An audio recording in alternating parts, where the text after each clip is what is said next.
প্রথম নক্ষত্র পূর্ব ভাদ্রপদ এবং এই নক্ষত্রটিতেই কিন্তু রবি শনির যোগ তৈরি হচ্ছে।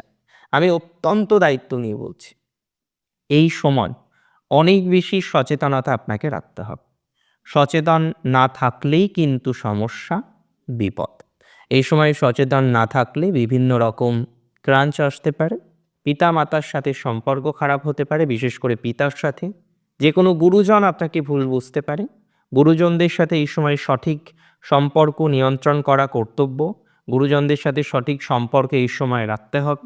এবং খুব স্পেসিফিকভাবে আমি আপনাদের বলার চেষ্টা করছি, যাদের গুরুজন রিলেটেড কোনো health disturbance so and so ম্যাটারগুলো চলছে, তাদেরকেও সচেতন দৃষ্টিভঙ্গির মাধ্যমে এই সময়টিতে পরিচালনা করতে হবে বা পর্যালোচনা করতে হবে। তার মানে এটা বলা যেতে পারে এই সময় সচেতন থাকাটা আমাদের জন্য অবশ্যই কর্তব্য, অবশ্যই গুরুত্বপূর্ণ হতে পারে।